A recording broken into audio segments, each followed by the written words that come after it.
তো উনি বলতেছে আনা রব্বুকা, আমি তোমার রব, আমি তোমার আল্লাহ। ইমাম গজালি বলে ঘটনা কি, আপনি আল্লাহ এ জায়গা কে? তো আল্লাহ বলতেছে যে তোমার জিকির, তোমার ইবাদত, তোমার তাহাজ্জুদ, তোমার খুশু খুশু, তোমার মুরাকাবায় আমি আরশে আজিমে থাকতে পারি নাই, তোমারে নেয়ার জন্য জান্নাত থেকে বুরাক নিয়ে আইছি তোমারে মেরাজ করানোর জন্য। তো ইমাম গজালি বলছে জি আল্লাহ দাঁড়ান আসতেছি। কয় নাই যে আমি এখন চেয়ার দিচ্ছি ওই জায়গায় বসেন, জি আল্লাহ দাঁড়ান আমি আসতেছি। আল্লাহরে দাঁড়ায় ধুইয়া তাকের পর ওনার কুড়া লাঠি, এই কুড়া লাঠি নিয়ে পিছনে লুকায় নিয়ে যাইয়া লাভ দিয়ে আল্লাহরে দমাদম বাড়ি, আল্লাহর বেটা আল্লাহ তোর চামড়া চুলি ফেলাই দেবো। লাউলাহু মা খালাকাল আফলাকা খালিকুহা লাউলাহু মা খারাজাল ইনসানু মিন আদামি। যেই নবীরে না বানাইলে আমার মতো লক্ষ কোটি গাজালিকে আল্লাহ বানাইতেন না, যেই নবীকে না বানাইলে আসমান জমিন বানাইতেন না। সেই নবীকে নেওয়ার জন্য আল্লাহ নিজে আসলো না, জিবরাইল আর বুরাককে যে পাঠাই দিল, আর আল্লাহর বেটা আল্লাহ তুই আমারে নিতে আইছিস জান্নাত থেকে, তোর চামড়া চুলিয়ে ফেলাই দেব। মহিলা পুরুষ সম্মিলিত, মহিলাদেরকে আলাদা ব্যবস্থা, পুরুষের আলাদা ব্যবস্থা, সুন্দর ব্যবস্থা। কোন এক সাহাবী মহিলা সিদ্দিকা আয়েশা রাদিয়াল্লাহু তাআলা আনহার ঘরে গিয়ে আয়েশার মাধ্যমে হুজুর আলাইহিস সালামের কাছে প্রস্তাব রেখেছেন, হে আল্লাহর নবী, আপনি তো সমস্ত মানব জাতির নবী, গোটা জাহানের নবী। লাস্তা খাসাতান লিররিজাল, আপনি শুধু খাস পুরুষের নবী না,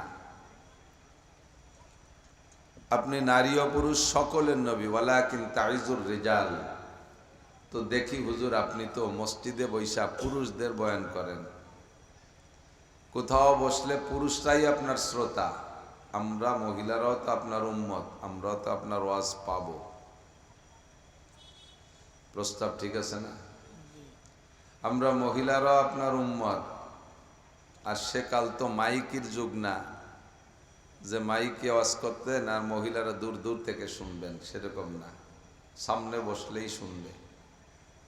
তা আপনি শুধু পুরুষদের ওয়াজ করেন, আমাদের মহিলাদের তো একটু ওয়াজ করেন না, আমরা কি ওয়াজ পাবো না?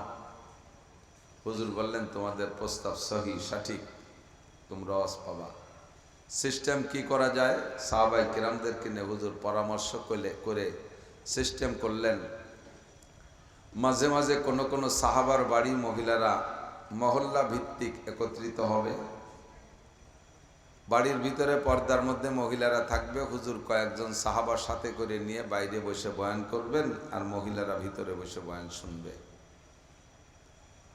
সেভাবে হুজুর আলাইহিস সালাতু ওয়াস সালাম বয়ান শুরু করলেন। কিন্তু ফাঁকে ছোট্ট একটা কথা বোঝার বিষয়, সেটা হলো সিদ্দিকা আয়েশা রাদিয়াল্লাহু তাআলা আনহা বহুত বড় আলেমা।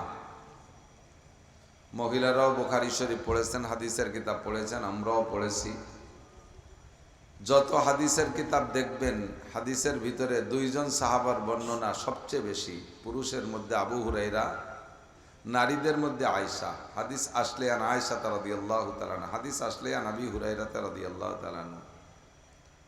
তো সিদ্দিকা আয়েশা এত বড় শিক্ষিতা মহিলা, বলতে গেলে আরেকটু বলা লাগে, আয়েশা রাদিয়াল্লাহু তাআলা আনহা এত বড় আলেমা, তার পিতা আবু বকর রাদিয়াল্লাহু তাআলা আনহু রাষ্ট্র পরিচালনার ক্ষেত্রে কোনো মাসআলায় আটকে গেলে কোনো পুরুষ সাহাবার কাছে যদি না পাইতেন, লাস্টে আয়েশার কাছে মাসালাটা পেয়ে যাইতেন। একবার হযরত ওমর রাদিয়াল্লাহু তাআলা আনহুর খেলাফত কালে যখন রাষ্ট্র অনেক বড় হয়ে গেছে, তখন সংবিধানের ভিতরে কিছু পরিবর্তন, কিছু নবায়নের প্রয়োজন হয়েছে। মন্ত্রী পর্যায়ের সাহাবায়ে কেরামদেরকে নিয়ে, উপদেষ্টা পর্যায়ের সাহাবায়ে কেরামদেরকে নিয়ে সংবিধান তৈরি করার মজলিসে বসছেন, অধিবেশনে বসছেন। তো সংবিধান তৈরি হবে কি কি দিয়া? ফুকাহায়ে কেরাম, সাহাবায়ে কেরামদের মধ্যে যারা ফকি, মুফতি, মুহাদ্দিস, সকলকে নিয়ে সিদ্ধান্ত হলো সর্বপ্রথম কোরআনকে সামনে রাখতে হবে। কোরআনের মধ্যে যদি পেয়ে যাই তাহলে আর ডানি বামে দরকার নেই। যদি কোরআনের মধ্যে না পাওয়া যায় প্রয়োজনীয় মাসালা, দেখো এবার হাদিসের মধ্যে আছে কিনা। এবার হাদিসের মধ্যে যদি পাওয়া যায় তাহলে আর কাহারও কোনো যুক্তি আর অন্য কোনো প্রয়োজন সামনে গ্রহণযোগ্য না।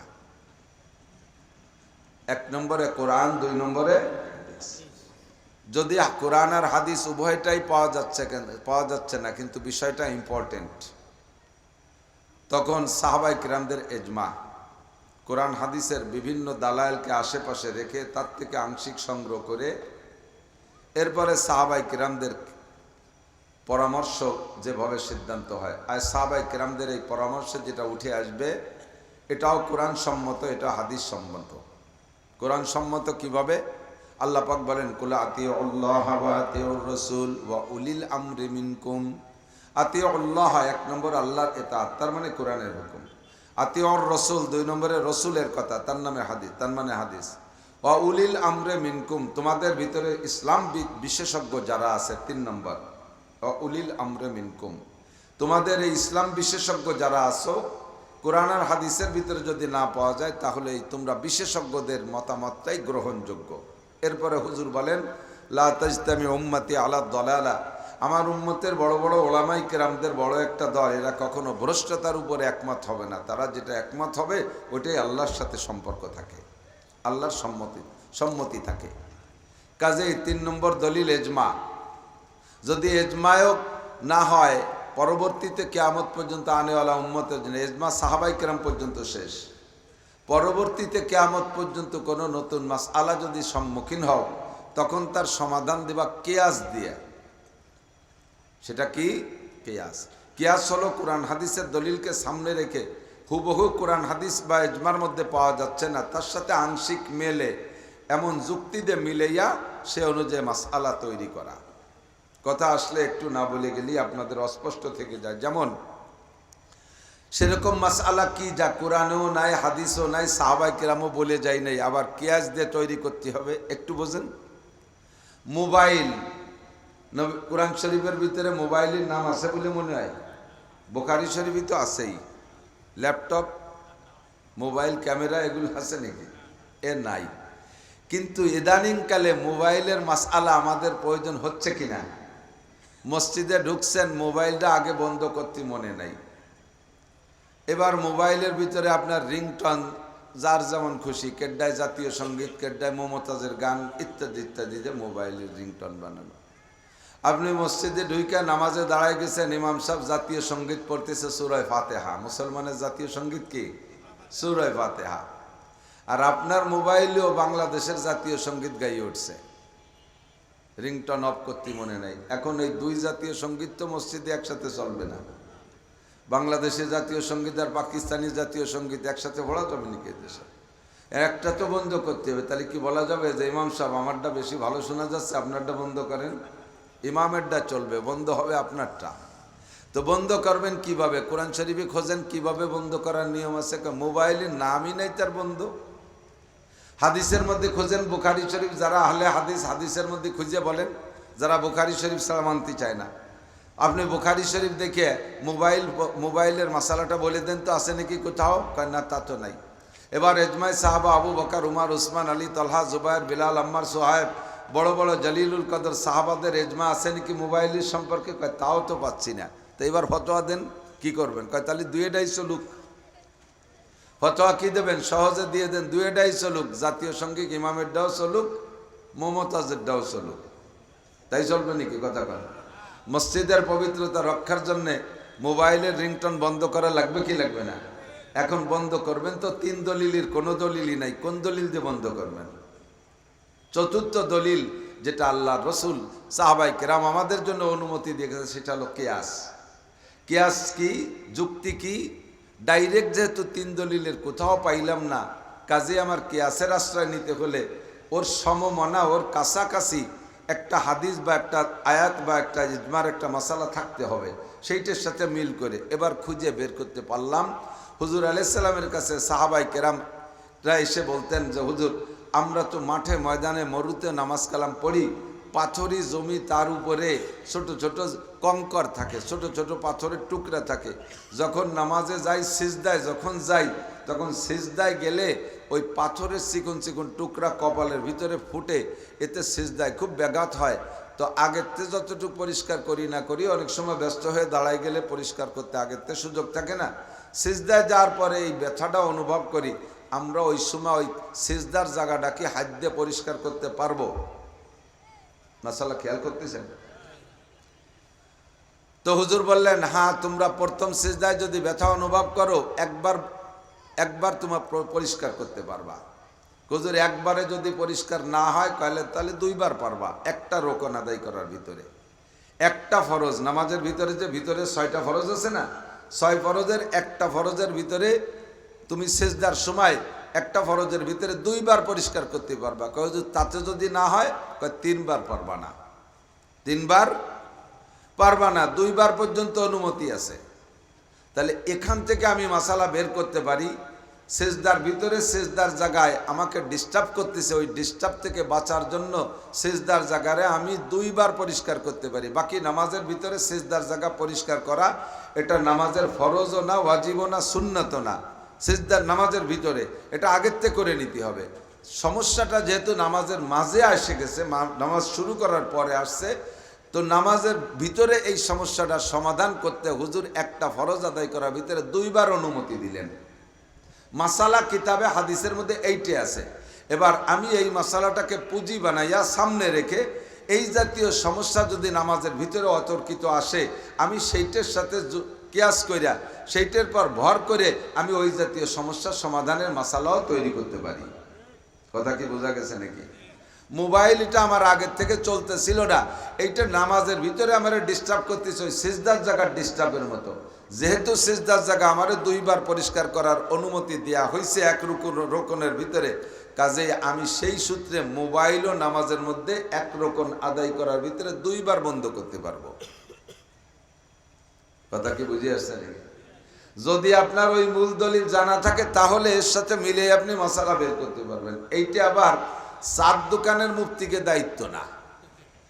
চার দোকানের মুফতি আছে না, বিড়ি খাওয়া মুফতি, বিড়ি খায় আর বকা বক করে ফতোয়া ছাড়তে চালে চায়, এইটা অধিকার আপনার নাই। এটা মুফতি গুলামুর রহমান সাহেব, মুফতি আব্দুল কুদ্দুস সাহেব, মোহতামিম সাহেব হুজুর, বড় বড় আলেমদের দায়িত্ব। এটা আল্লাহ তাআলা ওই আয়াতের মধ্যে বলে দিয়েছে, বা উলিল আমরে মিনকুম, এ উলুল আমর যারা, তারাই ফয়সালা দিবে। তো এসে গেছে বিদায় বললাম যে 4 নম্বর দলিল হলো কিয়াস। এটা এভাবেই তৈরি হয়। ফাঁকে মোবাইলের মশালা আর 2-একটা বলে নেই, এদিক তাকান। এবার আপনার মোবাইল বন্ধ করবেন, একবার বন্ধ করার টাইম কতটুকু? 2বার আপনাকে এক রোকনের মধ্যে বন্ধ করার অনুমতি দিয়েছে, কিন্তু একবার বন্ধ করার টাইম আবার কতটুকু হইতে হবে? 3বার তসবিহ সুবহান রাব্বিল আজিম, সুবহান রাব্বিল আজিম, সুবহান রাব্বিল আজিম। এই 3 তসবিহ পড়তে যে টাইম লাগে, এতটুক টাইম শেষ হওয়ার আগেই আপনার একবারের কাজ সারিয়ে ফেলতে হবে। এবার প্যান্টের ভিতরে মোবাইল আটকে গেছে, তার টাইনিয়ে বাইরেতে আপনার 8 মিনিট লেগে যাচ্ছে, ওই একবারেই আপনার নামাজ বাতিল, একবারেই নামাজ বাতিল। এটাকে আমলে কাসির। খুব দ্রুত যে কোনোভাবে অল্প সময়ের ভিতরে একবার সেরে ফেলতে হবে। এরকম করে এক রোকনের মধ্যে 2বার পারবেন, রুকুর মধ্যে 2বার, দাঁড়ানোর মধ্যে 2বার, সিজদার মধ্যে 2বার, শেষ বৈঠকের মধ্যে 2বার। এইগুলো ভিতরের, এর ভিতরে কেরাত আর কিয়াম একসাথে মিলে গেছে, এজন্য ও জায়গা 2টা মিলে একটা ধরতে হবে। আপনি এভাবে শর্ট সময়ের মধ্যে আপনাকে সেরে ফেলতে হবে। মাসালা বুঝে আসছে তো? আলহামদুলিল্লাহ। তো যে কথা বলতে যে সরে আসছি, তো সাহাবাই কেরামরা সংবিধান তৈরি করতেছেন কোরআন দিয়ে। মশালাটা অনেক মশালা তৈরি হয়ে গেছে কোরআন দিয়ে। এরপরে আর একটা ফাংশন আসছে, সেটা সমাধান করছেন কোরআন ও হাদিসকে সামনে রেখে। এরপরে কোনোটা আসছে যেটা কোরআন হাদিসে মিলতেছে না, এজমা দিয়ে। তো আজকে যে বিষয়টা আলোচনার মধ্যে আসছে, বিষয়টা হলো শিক্ষানীতি। নারীদের টোটাল শিক্ষানীতির সংবিধান তৈরি হবে। তো শিক্ষানীতির উপরে বিশাল আলোচনা হয়েছে কোরআন এবং হাদিস দিয়ে, বহুত আলোচনা, যে শিক্ষা সকলের জন্য প্রয়োজন। শিক্ষা মানব জাতির মেরুদণ্ড, শিক্ষা না হইলে মেরুদণ্ড থাকে না। কোনো মানুষ যদি মেরুদণ্ড ভাঙ্গা থাকে, তাহলে মানুষটা সোজা হয়ে দাঁড়াইতে পারে না। তেমনি কোনো জাতির মধ্যে যদি শিক্ষা না থাকে, তাহলে সোজা হয়ে থাকতে পারে না। তারা ওই মাটিতে মেরুদণ্ডবিহীন প্রাণী যারা আছে, যেমন কেঁচো, এরা মেরুদণ্ডবিহীন প্রাণী, এরা কোনোদিনও সোজা হয়ে দাঁড়াইতে পারে না, ওই জাতীয় কোনোদিন সোজা হয়ে দাঁড়াইতে পারে না। এজন্য আল্লাহ পাক শিক্ষা সংক্রান্ত পরামর্শ দিচ্ছেন, কুল হাল ইয়াস্তাবিল্লাযীনা ইয়ালামুনা ওয়াল্লাযীনা লা ইয়ালামুন। হে নবী, উম্মতের কাছে জিজ্ঞাসা করুন, শিক্ষিত লোক আর অশিক্ষিত লোক কখনো সমান হতে পারে? আপনারা কি বলেন, পারে? শিক্ষিত লোক আর মূর্খ লোক কখনো সমান হতে পারে না। এরপরে মানুষে কি জবাব দেবে সেদিকে অপেক্ষা না করে আল্লাহ পাক নিজেই জবাব দিয়ে দিচ্ছেন, ইরফাইল্লাহুল্লাযীনা আমানু মিনকুম ওয়াল্লাযীনা উতুল ইলমা দারাজাত। তোমাদের মধ্যে সবচাইতে দামি, সবচেয়ে সম্মানী, সবচেয়ে মর্যাদা সম্পন্ন, আল্লাহ পাকের কাছে সবচেয়ে গ্রহণযোগ্য, এমনকি সমাজের ভিতরে মানুষের কাছে সবচাইতে দামি ব্যক্তি ওই ব্যক্তি যে ব্যক্তি ইমানদার। ওয়াল্লাযীনা উতুল ইলমা দারাজাত, ঈমান এবং ঈমানের সাথে যার ভিতরে আল্লাহ তাআলা ইলম দান করেছেন, জ্ঞান দান করেছেন, শিক্ষা দিয়েছেন, যে লোকটা শিক্ষিত তার মর্যাদা দারাজাত, আরবিতে বলে জমা মুয়ান্নাস সালেম, অর্থাৎ সর্বোচ্চ মর্যাদা আল্লাহ তাআলা শিক্ষিত মানুষকে দিয়েছেন। কাজেই শিক্ষার মর্যাদা, শিক্ষার গুরুত্ব সর্বোপরি সবচাইতে বেশি। এজন্য শিক্ষা নীতি নিয়ে খুব বিশদ আলোচনার পরে পুরুষরা কি কি শিখবে, পুরুষরা 1 নম্বরে দ্বীনি ইলম শিখবে, 2 নম্বরে জাগতিক উন্নয়নের জন্য যত ইলমের দরকার, এ ব্যাপারে নবী আলাইহিস সালামের হাদিসে আসছে। হুজুর বলেন, তাফাক্কারু ফি খালকিল্লাহ, তাফাক্কারু ফি খালকিল্লাহ, তোমরা আল্লাহর সৃষ্টি নিয়ে গবেষণা করো, আল্লাহর সৃষ্টির মধ্যে গবেষণা করো। যার একটা নিয়ে গবেষণা করলে, একটার মধ্যে ঢুকলে ওর ভিতর থেকে হাজার হাজার বের করতে পারবে। ধানের মধ্যে গবেষণা করো, আউশ, আমন, বোরো, এই 3টে আসল জাতীয় ধান ছিল। মুরব্বীরা বলেন, আউশ, আমন, বোরো 3টেই ছিল মূল জাতীয় ধান। এখন আউশ, আমন, বোরোর অস্তিত্বই নাই বললেই চলে, প্রায় মরহুম, ঠিক না? এই আউশ, আমন, বোরোকে নিয়ে গবেষণা করো, দেখবা হাজার প্রকার ধান বেরোবে। বিহার 11, তারপরে 28, 20, 29, 30, জয় বাংলা, সোনার বাংলা, সোনার পাকিস্তান, কত প্রকারের ধান বেরোচ্ছে। ওই 3 প্রকারের ধানের মধ্যে গবেষণা কইরা 1 প্রকারের খেজুরের মধ্যে গবেষণা করো, 100 প্রকার খেজুর বের করতে পারবা। 1 প্রকারের আপেলের মধ্যে গবেষণা করো, 1000 প্রকার আপেল বের করতে পারবা। 1 প্রকার মাছের মধ্যে গবেষণা করো, তা দিয়ে রকম রকম মাছ তুমি তৈরি করতে পারবা। তাফাক্কারু ফি খালকিল্লাহ, আল্লাহর সৃষ্টি নিয়ে গবেষণা করো। কাজেই গবেষণার বিজ্ঞান চর্চার পরামর্শ নবী দিয়েছেন। কাজেই সাহাবায়ে কিরামদের এই সংসদের ভিতরে সিদ্ধান্ত হলো, জিনারের লেখাপড়া যত আছে সব করবে, ইংরেজিও পড়বে, অন্যান্য ভাষাও শিখবে। নইলে অন্য দেশে যে মুসলমানরা মুসলমানদেরকে দাওয়াত দেবে কিভাবে? যদি কোনো ভাষা ন্যাশনালিটি পেয়ে থাকে, ইন্টারন্যাশনাল ভাষা শিখতে হবে, ওই ভাষায় সারা দুনিয়ায় দাওয়াতের কাম করতে হবে। কিন্তু শুরু হতে হবে কোরআন আর হাদিস দিয়ে। আরবিটা তাকে আগে রাখতে হবে, এরপরে আরবির প্রচার, দিন শরিয়াত আগে শিখতে হবে, তাকে কোরআন হাদিস আগে শিখতে হবে, এরপরে ওইটার প্রচারের জন্য যত ভাষা দরকার সব শিখবে। এটা পুরুষদের শিক্ষানীতি সংক্রান্ত আলোচনা এভাবে ফাইনাল হলো। এবার নারীরা কতটুকু লেখাপড়া করবে খেয়াল করি। নারীরা কতটুকু পড়বে? পুরুষরা তো সব শিখবে, নারীরা কতটুকু পড়বে এই ব্যাপারে আলোচনায় আসলে কোরআন শরীফের ভিতরে শিক্ষার কথা আছে, কিন্তু পরিমাণ বলা হয় নাই। হাদিসের মধ্যে এলেমের ফজাইল বলা হয়েছে। হুজুর বলেন, ফদলুল আলিমি আলাল আবিদি কাফদলি আলা আদনাকুম। একজন আলেম আর একজন বেআলেম, আমার দিক, একজন আলেম আর একজন বেআলেম, একজন আলেম আর একজন জাহেল, একজন শিক্ষিত আর একজন অশিক্ষিত, দুইজনের মধ্যে পার্থক্য কতটুকু নবী পাক বুঝাই দিলেন। কাফদলি আলা আদনাকুম, যেমন পার্থক্য আমি আর তোমাদের মধ্যে সবচাইতে নিচু মানের একজন মানুষের মধ্যে পার্থক্য। তোমাদের মধ্যে সবচাইতে নিচু মানের একটা লোক আর এর ভিতরে আমি মুহাম্মদুর রাসূলুল্লাহ, এই দুইজনের মধ্যে দূরত্ব কতটুকু? এই জায়গা থেকে খুলনা পর্যন্ত,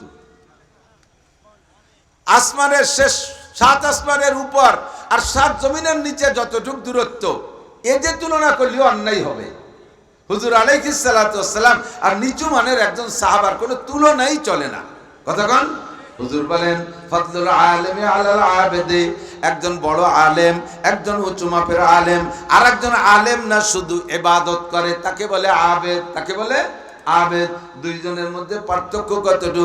কাফদলি আলা আদনাকুম, যেমন নাকি পার্থক্য আমি আর তোমাদের মধ্যে সর্বনিচু মানের একজন মানুষের মধ্যে। ফকিহুন আলিমুন মুতাওয়াররিউন, আসাদ্দু আলা শাইতানে আলা আলফি আবিদিন। খেয়াল করেন, খেয়াল করেন, একজন যোগ্য ফকি মুফতি বড় আলেম, সে শয়তানের কাছে কত বড় বিপজ্জনক।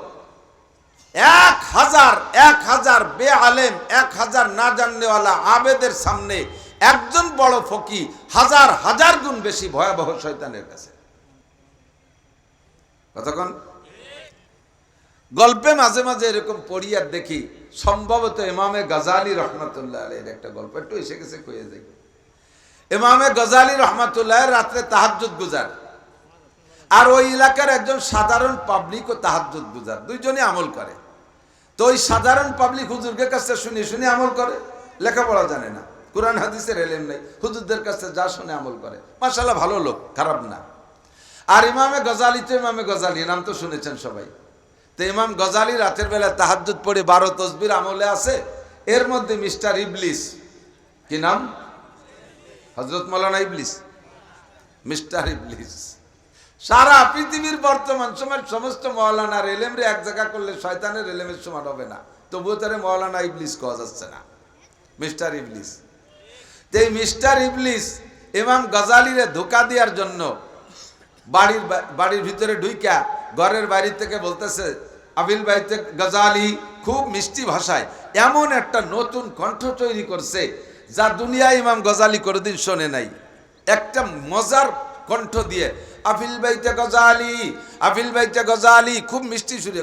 বাসায় কি গজালি আছেন? তো ইমাম গজালি কান খাড়া করে শুনে যে একটা অপূর্ব নতুন কণ্ঠ। উনি জিকির বন্ধ করে দেও, জি আমি বাড়ি আসি। মানান্তা, আপনি এত রাত্রে কে? তো উনি বলতেছে আনা রব্বুকা, আমি তোমার রব, আমি তোমার আল্লাহ। ইমাম গজালি বলে ঘটনা কি? আপনি আল্লাহ এ জায়গা কে? তো আল্লাহ বলতেছে যে তোমার জিকির, তোমার ইবাদত, তোমার তাহাজ্জুদ, তোমার খুশু, তোমার মুরাকাবায় আমি আরশে আজিমে থাকতে পারি নাই, তোমারে নেয়ার জন্য জান্নাত থেকে বুরাক নিয়ে আইছি তোমারে মেরাজ করানোর জন্য। তো ইমাম গজালি বলছে, জি আল্লাহ দাঁড়ান আসতেছি। কয় নাই যে আমি এখন চেয়ার দিচ্ছি ওই জায়গায় বসেন, জি আল্লাহ দাঁড়ান আমি আসতেছি। আল্লাহরে দাঁড়ায় ধুইয়া তাকের পর ওনার কুড়া লাঠি, এই কুড়া লাঠি নিয়ে পিছনে লুকায় নিয়ে যাইয়া লাভ দিয়ে আল্লাহরে দমাদম বাড়ি। আল্লাহর বেটা আল্লাহ, তোর চামড়া চুলি ফেলাই দেবো। লাউলাহু মা খালাকাল আফলাকা খালিকুহা লাউলাহু মা খারাজাল ইনসানু মিন আদামি। যেই নবীরে না বানাইলে আমার মতো লক্ষ কোটি গাজালিকে আল্লাহ বানাইতেন না, যেই নবীকে না বানাইলে আসমান জমিন বানাইতেন না।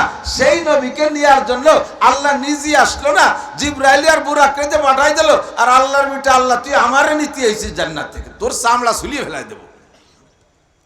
দমাদম দুই বাড়ি দিতি না দিতি দৌড়ই ছাড়িয়ে কয়, তুই আজকে এলেমের জোরে বাঁচিয়ে গেলি।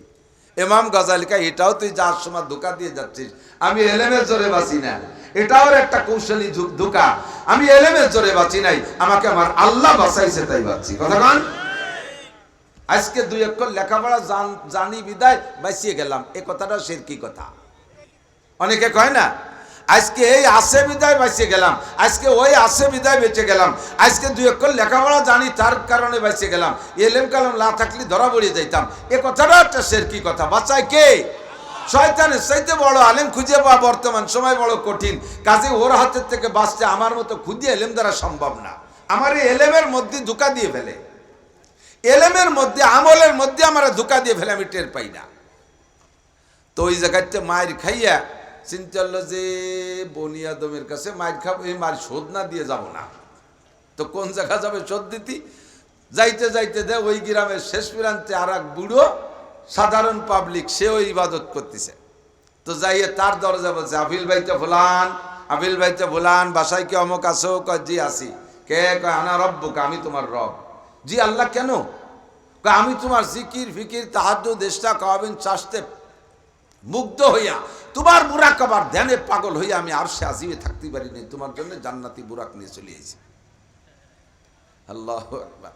তো জি আল্লাহ আসতেছি। উনি বেশ গোছ গাছ করে একটু আতটা, আল্লাহ যখন আইছে আল্লাহর সাথে তো যাতে হবে, এভাবে তো যে পোশাক আছে যাওয়া যায় না।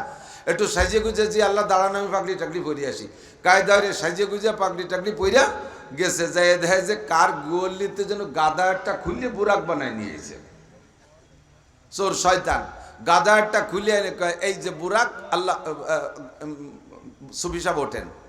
তো যদি গাদার মতো দেখা যায় অন্ধকারে তুমি টের পাচ্ছ না, বসো আমি তোমার জন্য গাধা নিয়ে আসতে গেছি, বসো।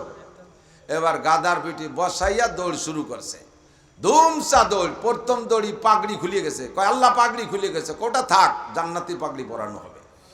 এরপরে জামা খুলে গেছে, আল্লাহ জামা নাই, কয় থাক আলাদা জামা দেওয়া হবে। এরপরে বেত বাগানের কাটার মধ্যে দিয়ে দৌড়াচ্ছে, আল্লাহ যে লুঙ্গিও খুলে গেছে, ওটা থাক। পুরো আগাগুড়া খুলে ল্যাংটা হয়ে বেলাইছে, উনি যাচ্ছে আর সে আজিমে।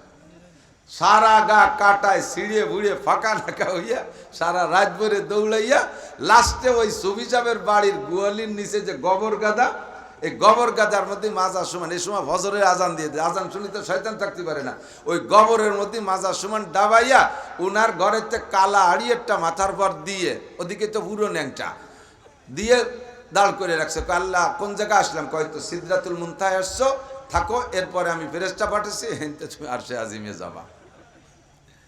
তো দাঁড় করে তুই শয়তান ভাগিয়ে সারিয়া এর মধ্যে ফজরে আজান দেশে বুড়ি উঠে বুড়োরে খুঁজে পায় না, ঘুষতি গোয়াল ঘরের নিচে দেয় যে মানুষ একটা দাঁড়ানো, বুড়ি আচমকা একে এখানে। তো বুড়ো কয় কথা বলে না, আমি সিদরাতুল মুনতাহায়। বুড়ি কয় তুমি সিদরাতুল মুনতাহায়, তুমি গবরাতুল মুনতাহায় আইছো। আল্লাহু আকবার, আল্লাহু আকবার। ফকিহুন মুতাওয়াররি, ফকিহুন আলিমুন মুতাওয়াররিউন আশাদ্দু আলা শাইতান মিন আলফি আবিদিন। হাজার আবেদরে এমন করে শয়তান ধোঁকা দিতে পারে, কিন্তু একজন যোগ্য আলেমের কাছে ধোঁকা দিতে খুবই কঠিন। তার কাছে সে হেরে যায়। কথা বলেন ঠিক কি ঠিক না? এই জন্য বলা হয় ফজলুল আলিমি আলাল আবিদি কা ফজলি আলা আদনাকুম। সারা জীবন ভরে আলেমের মর্যাদা সর্বোচ্চ। আপনি আলেম হয়ে যান, দামি হয়ে যাবেন, আপনি আলেম হয়ে যান, দামি হয়ে যাবেন। এই জন্য আলেমরাই ফতোয়া দেবে, আলেমরাই ফতোয়া তৈরি করবে। কথা কন, পুরুষরা সারা দুনিয়ার এলেম শিখবে, সংবিধান তৈরি হয়ে গেল, নারীরা কতটুকু শিখবে? এই আলোচনায় যখন বসছে, কোরআন শরীফের ভিতরে পরিমাণ পাওয়া যায় নাই, শিক্ষার গুরুত্ব আসছে। হাদিসের মধ্যে পরিমাণ পাওয়া যায় নাই, কিন্তু শিক্ষার গুরুত্ব আসছে। এবার ইজমায়ে সাহাবাজাত আর যাওয়ার আগেই কোরআন হাদিসের মধ্যে খুঁজতে হবে। ইজমায়ে সাহাবা তাৎক্ষণিকভাবে যাইতেন না, 2-4 দিন 10 দিন পর্যন্ত কোরআন হাদিস খোঁজার পরে না পাইলে তারপরে ইজমা হইতো। কিন্তু আজকে হযরত ওমর বলতেছেন আজকে মজলিস মুলতবি করা হলো, দেখা যাক এই মর্মে কোনো হাদিস পাওয়া যায় নাকি। যে কথাটা বলবো বলে আমি অনেক দূর ঘুরে আসছি, এদিক খেয়াল করেন। জি ঠিক আছে, মজলিস ভেঙে দিলেন। রাতের বেলা হযরত ওমরের মেয়ে হাফসা রাদিয়াল্লাহু তাআলা আনহা, উনিও হুজুরের স্ত্রী ছিলেন, আয়েশার সতীন। এখন তো হুজুর নেই, প্রত্যেক মেয়ে প্রত্যেক হুজুরের স্ত্রীরা যার যার ঘরে। হাফসার ঘর থেকে হাফসাকে সাথে নিয়ে ওমর রাদিয়াল্লাহু তাআলা আনহু সিদ্দিকা আয়েশার কাছে গেলেন। আগে হাফসার কাছে জিজ্ঞেস করছে, মা, নারীদের শিক্ষা সংক্রান্ত কোনো পরিমাপকাঠি হুজুরের থেকে তোমার জানা আছে নাকি? হাফসা বললেন, না আব্বা, আমি শুনি নাই। এটা একমাত্র জানলে আয়েশা জানতে পারে। হাফসাকে সাথে করে নিয়ে হযরত ওমর আয়েশা সিদ্দিকার ঘরে গেলেন। যে ওমর জিজ্ঞেস করছে, ইয়া উম্মাল মুমিনিন আতাদরি মিন হাদিস রাসূলুল্লাহ সাল্লাল্লাহু আলাইহি ওয়াসাল্লাম, ও মা আয়েশা, তুমি কি নবী পাকের কাছ থেকে কোনো হাদিস জানো নারীদের শিক্ষা সংক্রান্ত? নারীরা কতটুকু লেখাপড়া করবে এটা কি তুমি জানতে পারছো হুজুরের থেকে? সিদ্দিকা আয়েশা বললেন, ক্বালাত নাম, জি আমি জানি। খলিফাতুল মুসলিমিন, আমি জানি নবী আলাইহিস সালাতু ওয়াস সালাম নারীদের শিক্ষা সংক্রান্ত কি বলেছেন। কয় বলো কি বলেছে? আয়েশা বলেন, ক্বালাত ক্বালা রাসূলুল্লাহ সাল্লাল্লাহু আলাইহি ওয়াসাল্লাম আল্লিমুহুন্না সূরাতান নূর ওয়া লা তুআল্লিমুহুন্নাল কিতাবা। হুজুর বলেছেন নারীদেরকে সূরা নূর শিক্ষা দাও, পর্দার আয়াত শিক্ষা দাও, কোরআন শিক্ষা দাও, তিলাওয়াত করা শিক্ষা দাও, শুদ্ধ করে কোরআন পড়াও, তাদেরকে কোরআনের তরজমা পড়াও, তাদেরকে হাদিসের তরজমা পড়াও, বিশেষ করে সূরা নূর শিক্ষা দাও। সূরা নূরের মধ্যে নারীদের পর্দা সংক্রান্ত বেশি আলোচনা, নারীদের পর্দা শিক্ষা দাও। কেন হুজুর এটার পর গুরুত্ব দিলেন? হুজুর বলেন, মা তারাকতু বাদি ফিতনাতান আদাররা আলার রিজালি মিনান নিসা, আমার উম্মতের পুরুষকে ফিতনা থেকে বাঁচার জন্য আমি আল্লাহ পাকের কাছে দোয়া করে হাজার আরো দোয়া কবুল করাইছি আমার উম্মতের পুরুষদেরকে আল্লাহ এই ফিতনার থেকে বাঁচায় রেখো, ওই ফিতনার থেকে বাঁচায় রেখো, এই ফিতনার থেকে বাঁচায় রেখো। যত দোয়া করেছি সব দোয়া কবুল হয়েছে, কিন্তু একটা দোয়া কবুল হয় নাই, সেইটা হলো ফিতনাতুন নিসা, নারী ফিতনার থেকে পুরুষদেরকে বাঁচাও, এই দোয়াটা কবুল হয় নাই। কাজেই হুজুর বলেন মা তারাকতু বাদি ফিতনাতান আদাররা আলার রিজালি মিনান নিসা, আমার উম্মতের পুরুষের জন্য নারী ফিতনার চাইতে বড় কোনো ফিতনা রেখে গেলাম না।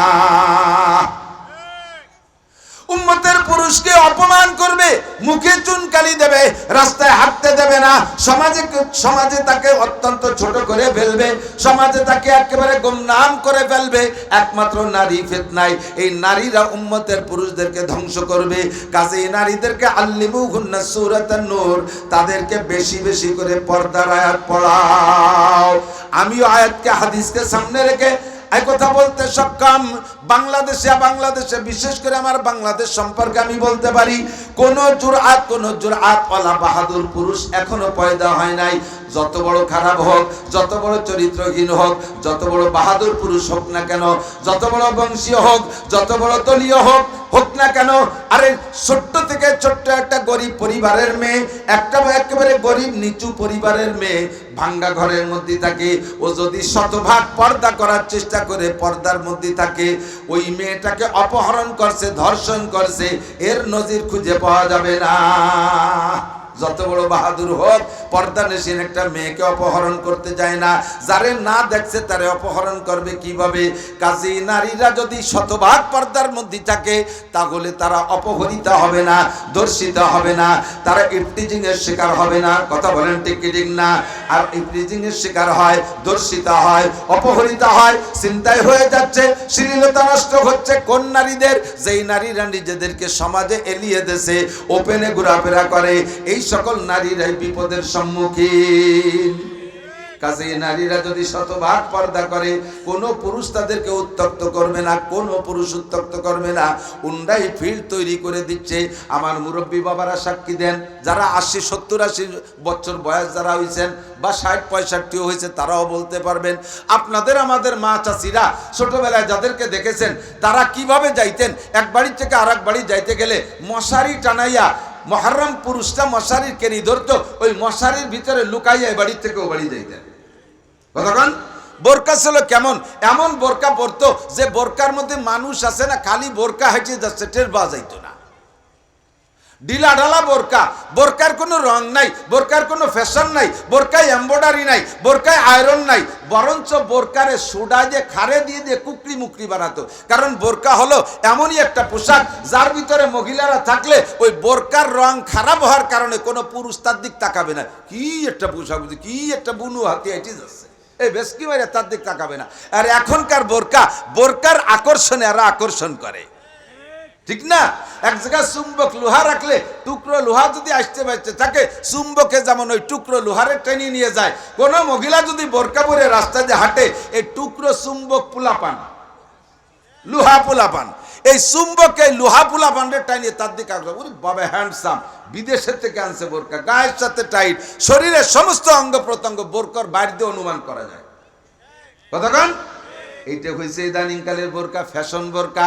আবার বোরকা পরে তো শাটার খুলে দেয় দোকানের মতো, দোকানের 3 পাশ বন্ধ, সকালে শাটার উছড়িয়ে দেয় না, বোরকার 3 পাশ বন্ধ, শাটার খুলে দেয়, বোরকা পরে, মাথায় কাপড় নাই, আবার বোরকা পরে, তার মানে গায়ের কাপড়টা যাতে রাস্তার ধুলোবালি না মাখায়, এই জন্য উপরে টাবরু দেশে, বাকি এটা পর্দার জন্য না। কতক্ষণ আল্লাহ, এই নারীরা এই ফিতনার ভিতরে পড়বে বিদায় পর্দার আয়াত আল্লাহ পাক কোরআনের ভিতরে পর্যাপ্ত দিয়েছেন। আর সিদ্দিকা আয়েশা বলেন, আমি হুজুরের থেকে শুনেছি নারীদেরকে পর্দার আয়াত বেশি পড়াও, ওয়ালা তুআল্লিমুহুন্নাল কিতাবাতা, তাদেরকে লেখা শিখাইও না। এদিক নারীদেরকে লেখা শিখাইও না। হুজুর এই কথা বললেন। বর্তমান প্রেক্ষাপটে কথাটা দারুণভাবে প্রতিবাদী হয়ে যাচ্ছে বলে মনে হয়। নারীদেরকে লেখা শিখাবে না, তাহলে নারীদেরকে পঙ্গু বানাইয়া ঘরে আটকায় রাখবে। নারী একটা আমাদের সম্পদ, নারী জাতি আমাদের সম্পদ। আমাদের সাথে কাঁধে কাঁধ মিলাইয়া পুলিশের চাকরি করবে, র্যাবে চাকরি করবে, বিডিআর আর্মিতে চাকরি করবে, অফিস আদালতে চাকরি করবে, তারা ম্যাজিস্ট্রেট হবে, তারা টিওনো হবে, তারা ডিসি হবে, বড় বড় অফিসার হবে, এমপি মন্ত্রী হবে, বাংলাদেশের স্বনামধন্য প্রাইম মিনিস্টাররা হবে এ মহিলারা। আর মহিলারা যদি লেখা না জানে তাহলে এই বড় বড় পদ কিভাবে তারা পরিচালনা করবে? কাজেই এই কথাটা একটু সাংঘর্ষিক বলে মনে হচ্ছে, এটা মেনে নেওয়া যায় না। আমার আপনার মতো লক্ষ কোটি মানুষের না মানলে কিচ্ছু আসে যায় না। কথা কন? নবী পাক কোন হিকমত ভিতরে রেখে বলছেন লা তুআল্লিমুহুনাল কিতাবা। বুঝতে হলে আরো কিছুদিন খেড়কুটো খরচ করা লাগবে, আরো কিছুদিন বিপদের সম্মুখীন হতে হবে, তারপরে বুঝবেন। নবী বলছেন আমার দায়িত্ব সুন্নত বয়ান করা। এবার ওই সুন্নতের মধ্যে কি সায়েন্স আছে সেটা তোমার গবেষণা খাতায় ঢুকে দাও। হুজুর বলছেন লা তাবুলু কায়মান। হুজুর বললেন তোমরা দাঁড়িয়ে পেশাব করো না। আমি নিষেধ করলাম দাঁড়িয়ে পেশাব করো না, এটা আমার দায়িত্ব। দাঁড়িয়ে পেশাব করা এটা মানবতা না, এটা পশুর স্বভাব। কথা বলেন, দাঁড়িয়ে খাড়িয়ে পেশাব করা। হুজুর সেই দৃষ্টিকোণ থেকে বলে গেছেন এবার তোমার মেডিকেল সায়েন্স ঢুকাও, গবেষণা করো, দেখো দাঁড়িয়ে পেশাব করার ভিতরে তোমার স্বাস্থ্যগত কোনো সমস্যা আছে কিনা। মেডিকেল সায়েন্সের ডাক্তাররা বলে দিয়েছে দাঁড়িয়ে পেশাব করা মোহাম্মদুর রাসূলুল্লাহ নিষেধ করেছেন। উনি তো ওনার শরিয়াত বয়ান করে দিয়েছেন, বাকি ওর ভিতরে সায়েন্স রয়েছে। গবেষণা করে দেখলো দাঁড়িয়ে পেশাব করলে চোখের পাওয়ার দ্রুত কমে যায়, দাঁড়িয়ে পেশাব করলে স্বাস্থ্যগত দিক দিয়ে চেহারার লাবণ্যতা নষ্ট হয়ে যায়, দাঁড়িয়ে পেশাব করলে ঘন পেশাব খুব তাড়াতাড়ি আসে, দাঁড়িয়ে পেশাব করলে ডায়াবেটিস হয় তাড়াতাড়ি, দাঁড়িয়ে পেশাব করলে কিডনি মার খায় তাড়াতাড়ি। হুজুর বললেন আমার দায়িত্ব, আমি সুন্নত বলে দিচ্ছি দাঁড়িয়ে পেশাব করো না। এবার তুমি ওর মধ্যে গবেষণা করে দেখো তোমার লাভ লস কি আছে, সেটা তোমার ব্যাপার। হুজুর বললেন দাড়ি কাটো না, দাড়ি কেটো না, কসু সার বা ওয়াফুল্লোহা, মস্ত ছোট করো, দাড়িরে বড় করো, এটা আমার সুন্নত বয়ান করার দরকার বলছি। এবার তোমার গবেষণা তুমি করো, ওর মধ্যে দেখো তোমার সায়েন্স আর তোমার স্বাস্থ্যের সাথে কোনো সম্পর্ক আছে কিনি। মেডিকেল সায়েন্স আলাদা আবার গবেষণা করে দেখলো দাড়ি যত কাটে বেশি তত পাকে তাড়াতাড়ি। 1 নম্বর মাইল। কথা কন? দাড়ি কাটছেন কি জন্য? নিজেকে ইয়াং রাখার জন্য, তাই তো নাকি বলেন? চাচা হবেন না, জীবন ভরে খুকা থাকবেন। দাড়ি রাখলে চাচা হয়ে যায়, চাচা হবেন না বলে খোকা থাকবেন বিদায় দাড়ি কাটছেন, তাই তো? হঠাৎ করে একদিন দাড়ি কাটতে কাটতে বহুকাল খোকা রয়েছেন, হঠাৎ করে কোনো ইসলামী সংগঠনের সাথে যোগ দিয়েছেন, তারা বললো আর দাড়ি কাটা যাবে না। চরমুনার পীরের কাছে মুরিদ হয়েছেন, বললেন দাড়ি কাটা যাবে না। তবলিগে গেছেন, তারা বলে দিল দাড়ি কাটা যাবে না। এতদিন তো দাড়ি কেটে কেটে খোকা রয়েছেন, যখন দাড়ি কাটা যাবে না বলে ইমান তৈরি করছেন, দাড়ি কাটা রাখা শুরু করছেন। রাখা শুরু করার সাথে সাথেই দেখেন চাচা হওয়ার সুযোগ পান নাই, 1 চোটে দাদা, ডবল প্রমোশন। কোন ফাঁকে ভিতরে ভিতরে পাইকে গেছে টের পান নাই। তো দাড়ি কাটবেন যত বেশি, পাকবে তত তাড়াতাড়ি। দাড়ি কাটার এর ক্রিয়া, এর অ্যাকশন যৌন পাওয়ারের উপরে, সেক্স পাওয়ারের উপরে পর্যন্ত যে পড়ে, এটা মেডিকেল সায়েন্সের গবেষণা। নবী বলছেন দাড়ি কাটো না। এবার তোমার সায়েন্স মিলে দেখো ওর মধ্যে লাভ লস কি আছে। কতক্ষণ? হুজুর আলাইহিস সালাতু সালামের যত সুন্নাত, প্রত্যেকটা সুন্নাতের ভিতরে অসংখ্য ফায়দা। কাজেই হুজুর বলেছেন তোমার কার যুক্তিতে মিললো আর না মিললো কিচ্ছু আসে যায় না। আমি এর ভিতরে বিশাল রুমুজ আর গোপন ভেদ রেখেছি। ওয়ালা তুআল্লিমুহুনাল কিতাবাতা, নারীদেরকে লেখা শেখাইও না। কেন বললেন? কারণ নারীরা যদি লেখা শেখে তাকসুরুন নিসা, কিয়ামতের আগে তাকিল্লুর রিজাল তাকসুরুন নিসা, নারী বেড়ে যাবে, পুরুষ কমে যাবে। নারী বেড়ে যাবে, পুরুষ কমে যাবে। আজকেই দেখেন, দেখা তো সম্ভব না, দেখবেন ওরা। আপনারা এখানে পুরুষ যে কয়জন আসছেন, এর থেকে 10 গুণ বেশি হয়েছে মহিলা। আল্লাহর ফজলে মহিলাদের বর্তমান প্রোটেকশন খুব ভালো। পিরাই বাড়ি 4টে মাইয়ে 1টা ছেলে, 5টা মাইয়ে 1টা ছেলে, 7টা মাইয়ে 1টা ছেলে। এ পিরাই বাড়ি 2-1টা বেশ কম থাকতে পারে। আমাকে বাড়ি আবার ওই ঝামেলা নাই, আমার 5 ছেলে 2 মেয়ে। তো বেশিরভাগ এক ক্লিনিকের মালিক বলতেছে হুজুর এই কয়েকদিনে আমার হাসপাতালে 30টে বাচ্চা ডেলিভারি করাইছি, তার ভিতরে 3টে ছেলে 27টে মাইয়ে। 1500 বছর আগে বিশ্বনবী বলে গেছেন তাকিল্লু রিজাল তাকসুরুন নিসা। জন্মগত সূত্রে নারীর প্রোটেকশন বেশি হবে, পুরুষ কমে যাবে। 2 নম্বরে বিভিন্ন যুদ্ধ বিগ্রে এ জায়গা যাইয়া পুরুষ মারা যাবে, নারীরা থেকে যাবে। এই বিভিন্ন কারণে নারী বেড়ে যাবে, পুরুষ কমে যাবে। তার পরিমাণে কত? প্রত্যেক 1-1 জন পুরুষের জিম্মায় 50 জন মহিলা হবে।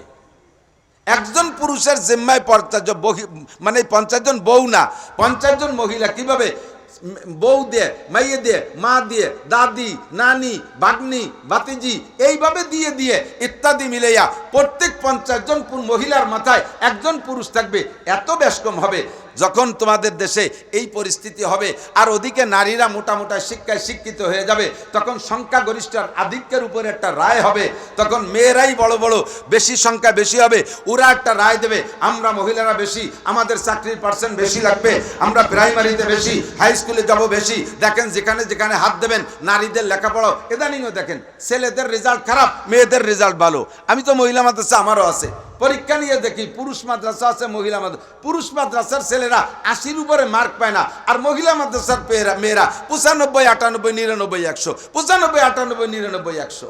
স্কুলে পড়াচ্ছে, দেখেন মেয়েদের অবস্থা দেখেন। ছেলেরা ফেসবুক, এই ক্রিকেট, ফুটবল, এটা ওটা করতে করতে সময় নষ্ট, মেয়েদের লেখাপড়ার প্রতি মনোযোগী বেশি। ওরা লেখাপড়া শিখে শিখে আগায় চলে যাচ্ছে। এখন সংখ্যায়ও তারা বেশি, মেধাও তাদের বেশি, লেখাপড়াও তারা বেশি করে ফেলাইছে। কাজেই এবার সংখ্যাগরিষ্ঠের বলে ওরা নিজেরা বড় বড় পদ দখল করবে। এই পদ আর চাকরিগুলো ওরা দখল করে ফেলবে। সব জায়গার চাকরি বাকরিতে ওরা ঢুকে পড়বে, পুরুষ হয়ে যাবে বেকার, পুরুষের চাকরি থাকবে না। এবার ওরা বেশি সংখ্যার চাকরি দখল করে ফেলবে, এদিকে পুরুষরা বেকারত্বের মধ্যে পড়ে যাবে। এখন একজন সকার মহিলা, কর্মজীবী মহিলা একটা বেকার পুরুষের সাথে বিয়ে বসবে না, আবার একটা বেকার পুরুষও বেকারত্বের কারণে বিয়ে করবে না। কাজেই এই বিয়ে ফাংশনটাতে ভিতরে একটা বিশৃঙ্খলা সৃষ্টি হয়ে যাবে। এদিকে ওরা বিয়ে করতে পারতেছে না, ওদিকে ওরা বিয়ে বসতে পারতেছে না। সমস্যা হলো এরা বেকার, ওরা সকার।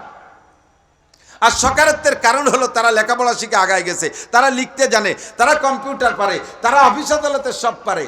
কাজেই তারা চাকরি কেন পাবে না? তারা তো সংখ্যায় বেশি। এইভাবে চাকরিগুলো তারা দখল করবে। তাহলে এরা বেকার আর ওরা কর্মজীবী, বিয়ে হবে না। আর বিয়ে হবে না বিদায় যে বিবাহ সংক্রান্ত জরুরি আভ্যন্তরীণ চাহিদা মিটাইতে বাদ থাকবে, তাও থাকবে না। অবৈধ পন্থা অবলম্বন করবে, অবৈধ পন্থা অবলম্বন করবে। ধীরে ধীরে জিনা বেড়ে যাবে, আর জিনা বাড়ার কারণে জারজ সন্তান বেড়ে যাবে। তখন এক পর্যায়ে দুনিয়ায় লক্ষ লক্ষ জারজ সন্তান, জারির বাচ্চা দেশটা ভরিয়ে যাবে। এই ভবিষ্যৎ ফিকির রেখে হুজুর বলছে মহিলাদেরকে কোরআন শিক্ষা দাও, পর্দার আয়াত শিখাও। করনাফি বুয়ুতিকুন্না, আল্লাহর হুকুম, করনাফি বুয়ুতিকুন্না ইয়া নিসা আন-নবী লাস্তুন্না কাহাদিম মিনান নিসা ইন ইত্তাকাইতুন্না ফালা তাখদানা বিল কওল ফায়াতমা আল্লাযী ফি কলবিহি মারাদুন ওয়া কুলনা কওলাম মারুফা ওয়া করনাফি বুয়ুতিকুন্না। আবার ওয়া করনাফি বুয়ুতিকুন্না, আবার খেয়াল, ওয়াকারনা ফি বুয়ুতিকুন্না ওয়ালা তাবাররাজনা তাবাররুজাল জাহিলিয়াতিল উলা। মহিলা তুমি আওয়াজ তোমার পর্দায় রেখো সর্বদা, গানের মেলায় আসর করে হয়ে না তুমি বেপর্দা। মহিলা তুমি আওয়াজ তোমার পর্দায় রেখে সর্বদা, সংসদে আসর করে হয়ে না তুমি বেপর্দা, কাউন্সিলে আসর করে হয়ে না তুমি বেপর্দা, মার্কেটে আসর করে হয়ে না তুমি বেপর্দা, হাট বাজারে আসর করে হয়ে না তুমি বেপর্দা। করনা ফি বুয়ুতিকুন্না, তোমার দায়িত্ব তুমি বুঝে নাও। তোমার দায়িত্ব রাষ্ট্র চালানো নয়, তোমার দায়িত্ব কাউন্সিল চালানো নয়। আর রিজালু কাওয়ামুনা আলান নিসা, নারীদের উপরে আল্লাহ পুরুষকে প্রাধান্য দিয়েছেন। দুইটা জাতিকে সৃষ্টিগতভাবে আল্লাহ তাআলা বডি ফিগারের ভিতরে পার্থক্য করে দিয়েছেন। নারী যত বড় জোয়ান হোক না কেন পুরুষের মতো শক্ত হয় না, নারী যত বড় জোয়ান হোক না কেন পুরুষের মতো কণ্ঠ হয় না। কথা বলেন ঠিক কি ঠিক না? ওয়াজ করবে পুরুষে, ভাষণ দেবে পুরুষে, শাসন করবে পুরুষে, আর্মি চাকরি পুরুষের, বিডিআরে পুরুষে, অফিস আদালত পুরুষের, মেম্বার হবে পুরুষে, চেয়ারম্যান হবে পুরুষে, এমপি হবে পুরুষে, হাল চাষ করবে পুরুষে, গাড়ি চালাবে পুরুষে, বিমান চালাবে পুরুষে, মাঠ ঘাটে পুরুষে, ব্যবসা বাণিজ্যের কাজ করবে পুরুষে। নারীদের কাজ কি? করনা ফি বুয়ুতিকুন্না, তুমি ঘরের মধ্যে থাকো, পর্দানশীল হও। তুমি হলো ডাইস, তুমি হইলা সাজ। সাজ যত সুন্দর হবে পিঠা তত সুন্দর হবে, ডাইস যত সুন্দর হবে প্রোডাক্ট তত সুন্দর হবে। তুমি নারীরা ঘরের মধ্যে থাকবা, তুমি হইলা ডাইস। তুমি মা যত ভালো হবা, সন্তানের সন্তান তত ভালো হবে, সন্তান তত ভালো হবে। মা যদি আল্লাহওয়ালি হয়, ওই আল্লাহওয়ালি সন্তান, মায়ের সন্তান যদি একজন বিসিএস ক্যাডার হয়, তাহলে আপনাদের এই যশোরের কৃতি সন্তান, আমাদের গোপালগঞ্জে কিছুদিন আগে ডিসি ছিলেন জনাব ডিসি কামরুজ্জামান সাহেব, আল্লাহর বান্দা, রাতের বেলা তার তাহাজ্জুদ কাজা নাই, এত বড় লম্বা দাড়ি, 20-30-50 কিলোমিটার দূরে যাইয়া এক এক মাদ্রাসায় ফজরের নামাজ পড়তেন, মাদ্রাসা মসজিদের দিকে সবচাইতে অগ্রাধিকার দিতেন, আলেম উলামাকে নিয়ে বৈশা সব ডিস্ট্রিক্ট পরিচালনার পরামর্শ করতেন।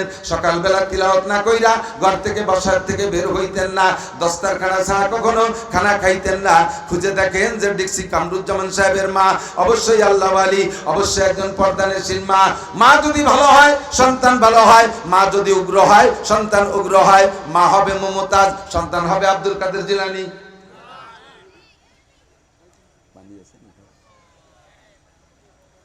কাজেই করনা ফি বুয়ুতিকুন্না, মহিলারা ঘরের মধ্যে বন্দী থাকেন। আগে একদিন আমার কাছে একটা পোস্টার আইছে, এদিক একটা পোস্টার আসছে, যে পোস্টারে দেখি মুফাসসির মানে তাফসীর মাহফিল হবে, এভাবে মাইক দিয়ে মাইক টাইক সব সাজানো, সব প্যান্ডেলের ছবি আইছে। তাফসীর করবেন মুফাসসিরে কুদাল লতিফা বেগম। যেই মহিলার পায়ের আওয়াজ কোরআন শরীফের ভিতরে পড়ে দেখেন, মহিলার পায়ের আওয়াজ বাড়ির চার দেওয়ালের মধ্যে যে হাঁটবে তাও পায়ের আওয়াজ যেন জোরে না হয়, শব্দ যেন ওয়ালটপকায় বাহিরে পুরুষের কানে না যায়। মহিলার ভিতরে শরীরটা এত স্লোভাবে রাখবে যাতে শরীরের জাকুনিতে অলঙ্কারের জনজনানি যেন ওয়ালটপকায় বাহিরে পুরুষের কানে না যায়, এত তার পর্দার অর্ডার। আর সেই মহিলা মাইকে জাকানাকা বয়ান করবেন, মুফাসসির তাফসীর করবেন। দেশে মুফাসসিরের অভাব। প্রত্যেক দিন 5000 বক্তা, বাংলাদেশের পুরুষ বক্তা ডেলি, আমাদের জরিপ বক্তারা তো আমাদের বক্তাদের হিসাব আছে, 5000 বক্তা ডেলি মহিলা বক্তা দিয়ে ওয়াজ করাতে হবে। সাথে সাথে আমরা উলামায়ে কেরাম আর একটা কুপ্রথা চালু করছি, অনুমতি দিছি। আপনাদের পাবলিকের কোনো দোষ না, আপনাদের আমরা যে যেভাবে বুঝিয়ে নিতে পারি, ভেড়ার ফালের মতো যে যে কটা তাড়াই নিয়ে যেতে পারি, আপনাকে ভেড়ার ফালের মতো ভাই আমরা তাড়াই নিয়ে যাচ্ছি, আপনাদের দোষ না। উলামায়ে কিরাম এই জায়গা প্রজেক্টর ব্যবহার করায়, উলামায়ে কিরাম প্রজেক্টর ব্যবহার করায়। এখানে প্রজেক্টর মেশিন দিয়ে মহিলাদের ভিতরে একটা পর্দা দিয়ে দেশে, ওই জায়গা দেখে আছে না? কয় কি এগুলো কেন করা হলো? কয় যে ওটা মহিলারা দাবি করছে টাকা তো উনরাই বেশি দিছে, অজের টাকা উনরাই বেশি দিছে, তা কইছে বক্তার মুখ না দেখতে পেলে অর্চনী তৃপ্তি পাওয়া যায় না। এই জন্য ওয়াজ শোনা, মুখ দেখে বয়ান শুনবে বিদায় তাদের রিকোয়েস্টে পর্দা দিয়ে দিয়েছে, ওয়াজ শুনতেছে। খেয়াল করেন, এ পর্যন্ত শেষ না। এই জায়গায় একটা মেশিন দিয়ে মহিলাদের ভিতরে পর্দায় প্রজেক্টরে আমার ছবি দেখাচ্ছে, মাঝে মাঝে ক্যামেরা ঘুরে, আপনারাও কারা কারা আসছেন ঘুরেই এক নজর দেখায়, ঠিক না?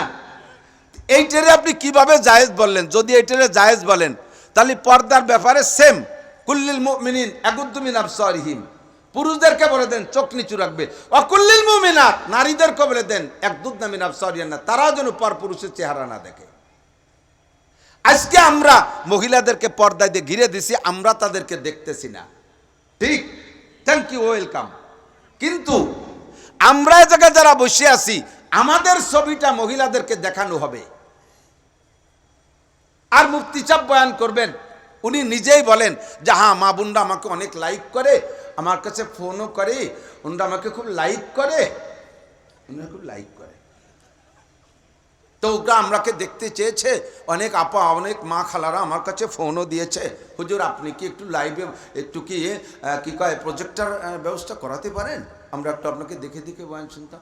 এই মহিলাদের রিকোয়েস্টে উনি অনুমতি দিচ্ছে। তাহলে যদি এইটা জায়েজ হয়, ওই জায়গাটা মেশিন দেন, এই জায়গাটা পর্দা দেন, কোন কোন বিটি রাইছে আমরাও দেখবো।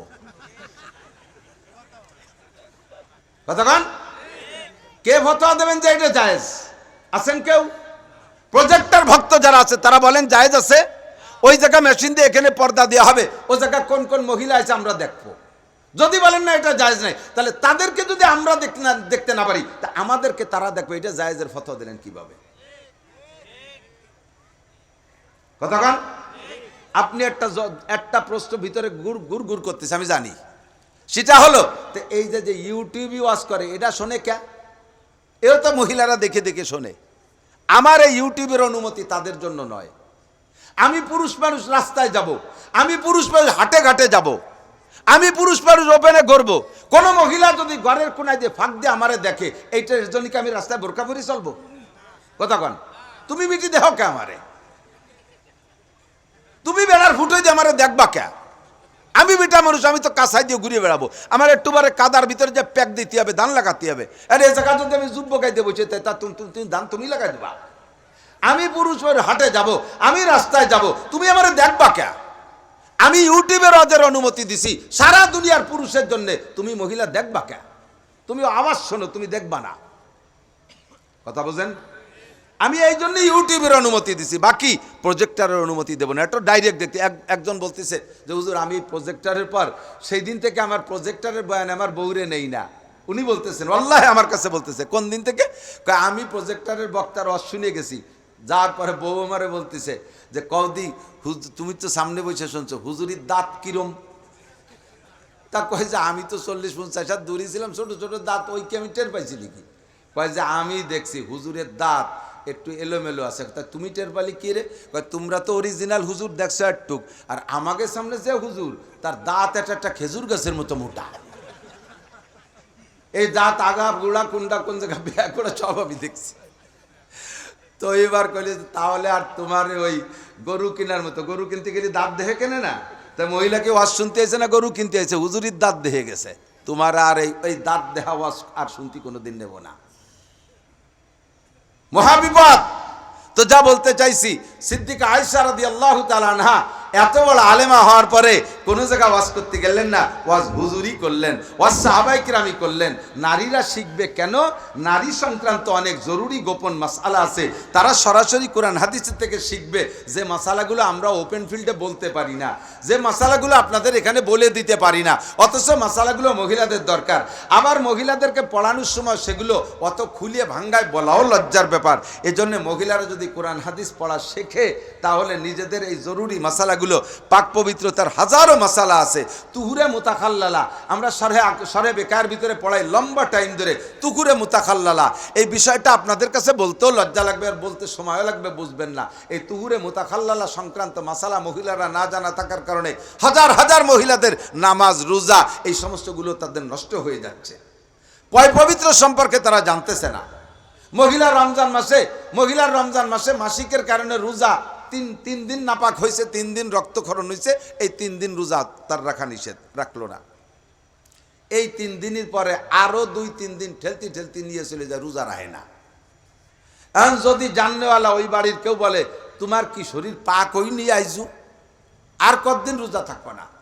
কয় যে শরীর রক্ত তো বন্ধ হয়েছে, সাবান নাই, সুটা নাই, রোজা রাখতে পারতেছে না কিসির অভাবে? সাবান সুটার অভাবে। তার মানে সাবান যে সেহরি খাবে, সুটাই দিয়ে ইফতার করবে।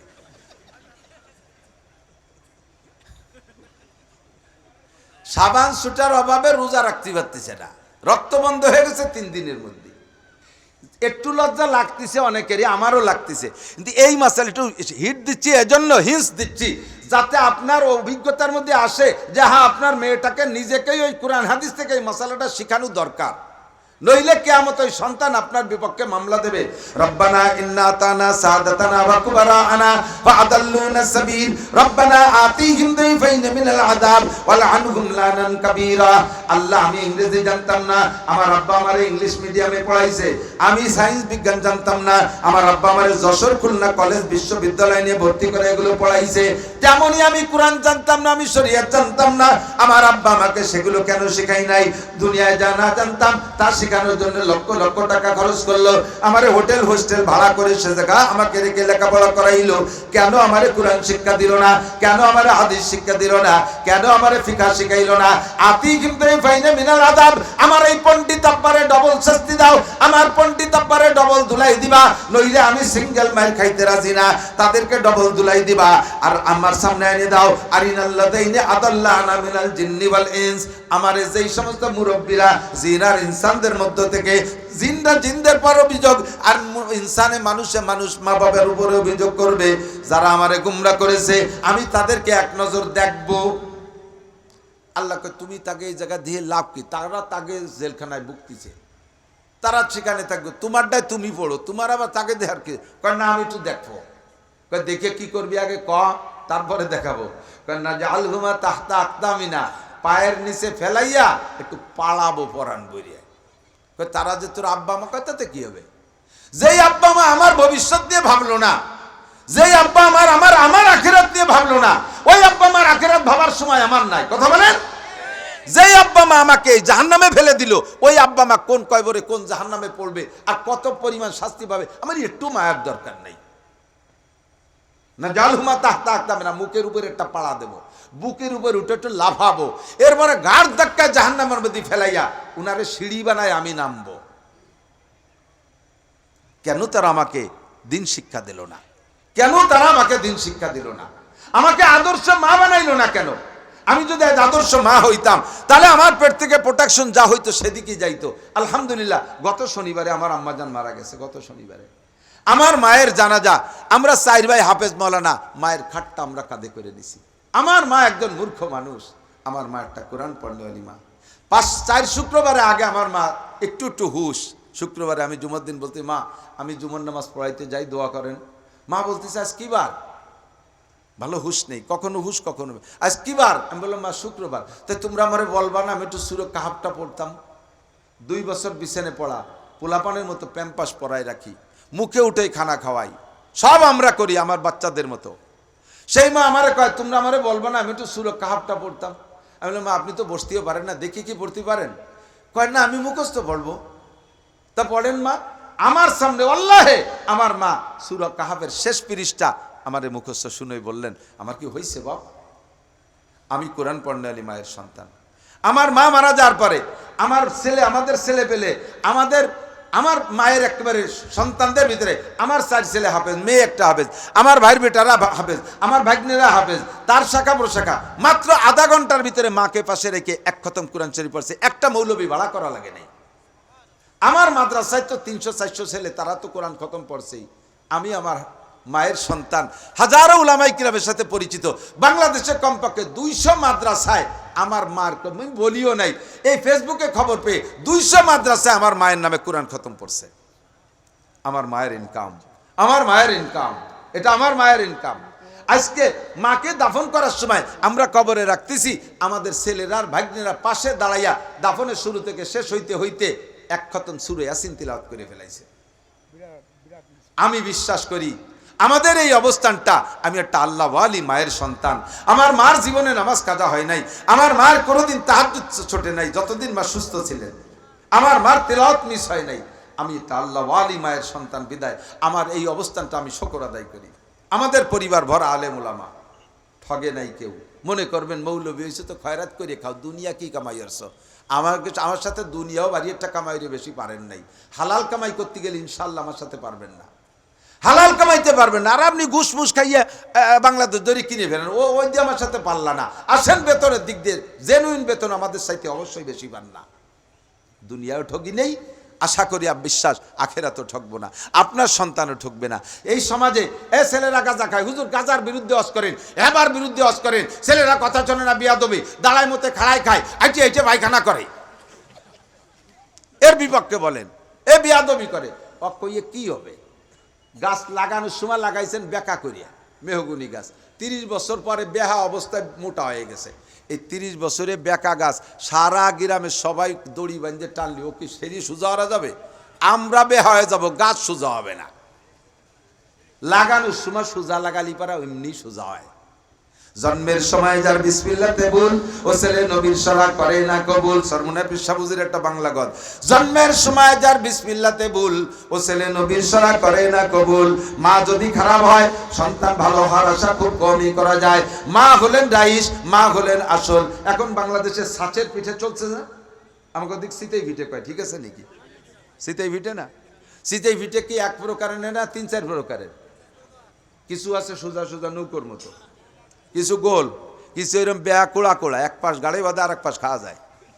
তি এইরকম বেহা কোড়া সোজা গোল এরম আলোকে একই শীতেই ফিটে, সাজ যেমন ফিটে সেরকম, সাজ যেমন পিঠা তেমন।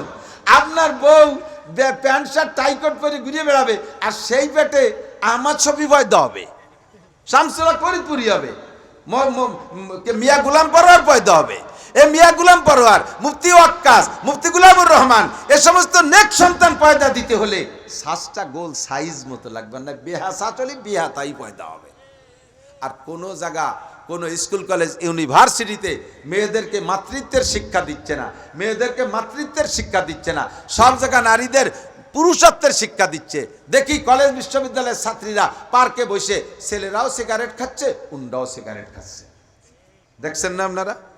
মেয়েরা ছেলেরাও সিগারেট খায়, মাইয়েরাও সিগারেট খায়। সুবহানাল্লাহ, কি বিল্লাহ, একটু কন্যা কা কিছু। তা আমাদের এই মহিলা মাদ্রাসার মাইয়েরা জীবনও সিগারেট চেনবেই না। কথা কন? এরা সকালবেলা ঘুম থেকে ফজরের সময় উঠবে, পারলে তাহাজ্জুদ পড়বে, পইড়া এরপরে ফজরের নামাজ পইড়া তেলাওয়াত করে এরপরে পরিবারের সকলের জন্য নাস্তা তৈরি করে এরপরে ফাঁকে ইস্তাগফার পড়বে, সবাইকে কাজে নামাই দিয়ে সাংসারিক কাজ নিয়ে ব্যস্ত থাকবে।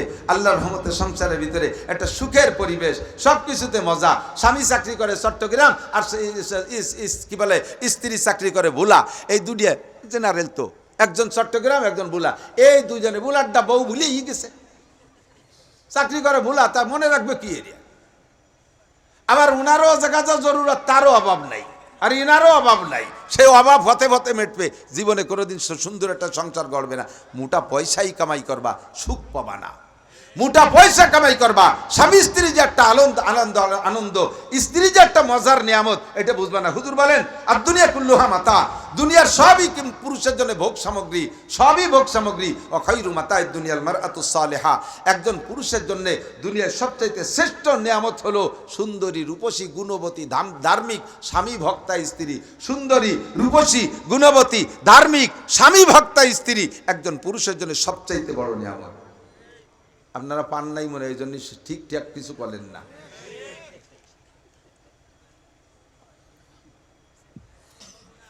কায়দা কিরা কিরা কি পাইছেন তার তো যার যার খবর শেষ। যারা একটু ভালো, এরকম যে কয়টা গুণের বউর কথা কইলাম, এরকম বউ যারা পাইছেন তারা একটু জোরে কন যে ঠিক। এবার সবাই ঠিক, বাস্তবেই কিন্তু তাই, ঠিক না? আপনি মাঠের থেকে আসছেন, বাসায় আসছেন, স্ত্রী আপনাকে মুখখান বেজার দেখে দৌড়ে এসে, কি ব্যাপার, কি হয়েছে? কয় মাঠে গন্ডগোল লাগছে, সে জায়গা পোলাপান, আমাকে কেউ ছিল না, মোল্লারা কটা চড় থাপ্পড় দিয়েছে, পিটেন পাটান। স্ত্রী যদি ভালো হয় তাহলে কি বলবে? বলবে ও কোনো ঘটনা না। পুরুষ মানুষ আজ 2 চড় খাইছেন, কালকে 5টা দিয়ে দিলি হলো। এর জন্য মুখ বেজারে বসে তো, এদিকে আসেন, দোয়াই মুসাই পরিষ্কার করে গোসল টোসল করে কাপড় চোপড় পরে বলছে আপনি থাকেন, আমি আমার 5টা ভাইরে দাওয়াত দিচ্ছি, আমার ভাইরা আইসে প্রতিশোধ দেবে। কিছু করুক আর না করুক, তাৎক্ষণিকভাবে তার একটা সান্ত্বনা দেয়া। স্বামী খুশি হয়ে গেছে, খুশি হয়ে গেছে। এলো আদর্শ বউ। এ বই, এই আদর্শ শিখতে হবে কোন জায়গায়? স্কুল কলেজ কোনো জায়গায় শেখায় না, এই কারখানার মধ্যে শিখায়, এই ইন্ডাস্ট্রিতে শেখায়। আর একজন আইসে মাইটার খাইয়া, বউটা কেমন কাজ, কি ব্যাপার, মুখ পুলাকা, দেশে দুলাই, পারো খালি বাংলায়, মাগিগের সাথে বিটাগের সাথে তো পারো না, খাইছো দুলাই, এইরমই খাবা। সেদিন আমার চুল উঠে বেলাইছো না, আজকে তোমার দাড়ি ছেড়ছে, এই তো শোধ। এখন যদিও বাইরে পুরুষের সাথে পারে নাই, বোর সাথে তো আর পারতে অসুবিধে নাই। মাজা আইছিল, আইলো লাঠি গুজা, কয় আয় ওই সেকশন তোর পর দিয়ে যাবে। মায়ের খাইয়েছে বিটাকে কাছে, শ্রদ্ধায় বরপিটি। এই যে হজবরালার উল্টো পাল্টা, এটা তো ওই একই কারণে, ধর্ম শিক্ষা জ্ঞান না থাকা আর না থাকার পার্থক্য। কথা বলেন ঠিক না? এই জন্য আল্লাহ বলেন কুল হাল ইয়াস্তাবিল্লাযীনা ইয়ালামুনা ওয়াল্লাযীনা লা ইয়ালামুন। হে নবী, উম্মতের কাছে জিজ্ঞাসা করেন, শিক্ষিত আর অশিক্ষিত কোনোদিন সমান হতে পারে কিনা, জাননেওয়ালা না জাননেওয়ালা কোনোদিন সমান হতে পারে কিনা। যেমন কুল হাল ইয়াস্তাবিল আমা ওয়াল বাসীর, চক্ষুওয়ালার অন্ধ, অন্ধ আর চক্ষুওয়ালা যেমন সমান হতে পারে না। কুল হাল ইয়াস্তাবিল হাই ওয়াল মাইয়িত, জীবিত আর মরা মানুষ যেমন সমান হতে পারে না, তেমনি শিক্ষিত আর মূর্খ সমান হতে পারে না। এবার শিক্ষিত কাকে বলে? সারা দুনিয়ার সর্বশ্রেষ্ঠ সার্টিফিকেটের অধিকারী ছিল তৎকালীন মিস্টার আবু জাহেল, নাম ছিল আমর ইবনে হিশাম, উপাধি ছিল আবুল হেকাম। আরবের গভর্নর ছিল, সৌদি আরবের গভর্নর ছিল এই আমর ইবনে হিশাম, নাম তার, উপাধি ছিল আবুল হেকাম। জ্ঞানীদের পিতা বিদ্যাসাগর। দুনিয়ার যত সার্টিফিকেট তৎকালীন সম্ভব সবই তার ছিল, কিন্তু ছিল না শুধু কোরআনের সার্টিফিকেট। নবী পাকের জবান দিয়ে আল্লাহর পক্ষ থেকে বেরিয়ে আসলো, তোমার সব সার্টিফিকেট এক পাশে থাক, যেহেতু তোমার কোরআনের সার্টিফিকেট নাই, কাজেই তুমি আজকে থেকে আবুল হেকাম না, তুমি এখন থেকে আবু জাহেল, তুমি মূর্খদের বাবা, তুমি মূর্খদের গডফাদার। তোর মতো জাহেল আর মূর্খ নাই, তুই আন্তর্জাতিক খ্যাতি সম্পন্ন জাহেল। কিয়ামত পর্যন্ত মানুষ তোকে আবু জাহেল বলে চিনবে। আবুল হেকাম তোর উপাধি আর থাকবে না, মুছে যাবে। তোর নাম যে আমর ইবনে হিশাম এটাও মানুষ জানবে না, মানুষ তোকে আবু জাহেল হিসেবে চিনবে। কথা বলেন ঠিক কি ঠিক না? নাই শুধু কোরআনের সার্টিফিকেট, ডাক্তারি সার্টিফিকেট ছিল, ইঞ্জিনিয়ারিং সার্টিফিকেট ছিল, পলিটিশিয়ান সার্টিফিকেট ছিল, ল সার্টিফিকেট ছিল, সব সার্টিফিকেট থাকা সত্ত্বেও নাই শুধু কোরআনের সার্টিফিকেট, তাই তার নাম আবু জাহেল। সেম কোয়ান্টিটি দোস্ত, আপনি যতই জানেন না কেন, জেনারেল যত বড় শিক্ষিত হন না কেন, আপনি কোরআন জানেন না তো আপনি ওই কাতারের একজন হয়ে যেতে পারেন। একটু ছোট্ট একটা কথা বলে শেষ করে দেবো, আজানের শব্দ কইছে, আমারও ব্যস্ততা অনেক। এদিক তাকান। এক শিক্ষিত ভদ্রলোক, আগের বইতে মুরব্বীরা পড়েছেন, আমি সেটাই একটু পুনরাবৃত্তি করছি। আমি বইতে পড়ি নাই, ভাইরা পড়তো বড়রা, আমি তাই শুনিয়ে মুখস্থ হয়েছে। ছোটবেলায় যা শুনতাম মনে থাকতো, ব্রেন ছিল ভালো। ওই এক শিক্ষিত পণ্ডিত, উনি নদী পার হয়ে উপার যাবে, তো খেয়াঘাটে আইসা ওই পণ্ডিত লোক পাণ্ডিত্যের সাথে খেয়াল আরে উপার এতে ডাকতে, খেয়াল আবার উপার বসে বিড়ি খাচ্ছে, তো এবার এতে ডাকতেছে, ও হে কর্ণধর তরি তরে তরাও, ও হে কর্ণধর তরি তরে তরাও। কর্ণধরে সাতায়তা বোঝেলা। কর্ণধর মানে যে খেয়াল আর তাতেও জানে না, কর্ণধর মানে কান ধরা আলা মনে হতো। ও তা শোনে, উনি মনে হচ্ছে কোন কান ধরে কিনা বসে রয়েছে তারে কইতে। তরি মানে যে নৌকার, তর মানে কিনারে, তরাও মানে কাঁচাও, এত তার শেষা জানে। ও বসে বসে বিড়ি খাইয়েই যাচ্ছে। এই পাশের এক কৃষক এসে, মুরব্বী আপনি কি বলতেছেন, কি আপনার উদ্দেশ্য কি? আমাকে উপহার দিতে হবে, কর্ণধর তরি তরাচ্ছে নয়। কয় ওইভাবে ডাকলে হবে না, আমি খেয়া এনে দিছি। এ আমাকে বেটা হোক, উপার বসে তোর বাবের এই হতিছিস, তাড়াতাড়ি এই যে বেটারা বসে রয়েছে বাংলা মারি দিছে, তাড়াতাড়ি খেয়া নিয়ে চলে এসে। এই লোক যে কি ব্যাপার, এত ভালো ওই করলাম তারপরেও আসলো না, আর এই বকানি দিয়ে খেয়া আনতে তাতে আমি জানি না। আসার পরে উঠছে খেয়ায়, খেয়ায় উঠার পরে কদ্দূর যাওয়ার পরে বলতেছে, ও হে কর্ণধর তুমি কি বাংলা লেখাপড়া জানো? স্যার বাংলা যদি দুই এক লাইন জানতাম তাহলে কি খেয়া বাইয়ে বেড়ায়নি, তো কমপক্ষে খুলনা মিলি যাইও একটু লিহেল পারিয়ে রেখাতে পারতাম। তুমি বাংলা জানো না বাঙালি, তাহলে তোমার জীবনে চাইরা নাই মিশিয়ে। চিনতেই পড়ে গেল, একদিন তো কেউ কইনি, আমার এই সার্টিফিকেট তো কেউ দেয়নি, আমার জীবনে বলে চাইরে না মিশে, চুপ করে রয়েছে, আল্লাহর সামনে না বাড়ে।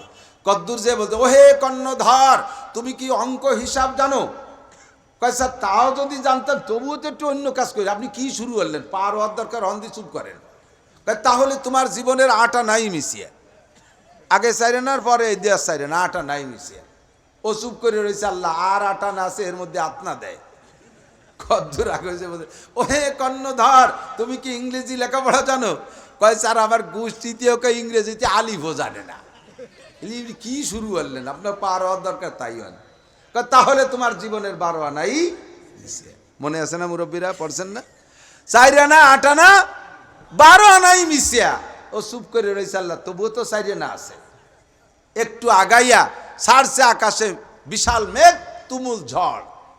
এখন খেয়াল, এতক্ষণ খরার মধ্যে খেয়া বেড়েছে, আকাশে মেঘ আইছে, একটু ঠান্ডা হয়েছে, ও বইটে স্লো করে দিছে। এখন ওই ভদ্রলোক বলতেছে, ও হে কর্ণধর আকাশে মেঘ করেছে, নৌকা দ্রুত বাও, উপার পার করো। এমন বলতেন, না স্যার এতক্ষণ খরার মধ্যে দিয়ে বাইরে বেড়াইছেন, একটু মেঘ হয়েছে, একটু আস্তে আস্তে যাই, নৌকা নদীর মধ্যে থাক কিছুক্ষণ, ঠান্ডা ঠান্ডা একটু ঘুরি। তো উনি বলতেছে, না তুমি তাড়াতাড়ি বাও। এবার খেয়াল আছে, কেন স্যার আপনি সাঁতার জানেন? কারণ নৌকা ডুবে যাবে। তো ডুবে গেলে অসুবিধে কি, আপনি সাঁতার জানেন না? কারণ আমি তো সাঁতার কাটতে জানি না। খেয়াল সুযোগ পায়, তাহলে তোর জীবন 16 আনাই মিশিয়া। আমি তো বাংলা এটাই রয়েছি, সাইরে না ছিল, তুই সাঁতার কাটতে জানিস রে, তোর ইংরেজি বাংলা অঙ্ক তোর খেয়া পারতে পারবে না। কথা বল না কেন? ডুবে মরবি তুই, শীত হয়ে থাকবি তোর পেট খাবে শগুনি, উবুর হয়ে থাকবি তোর ফাঁসা খাবে কুত্তয়।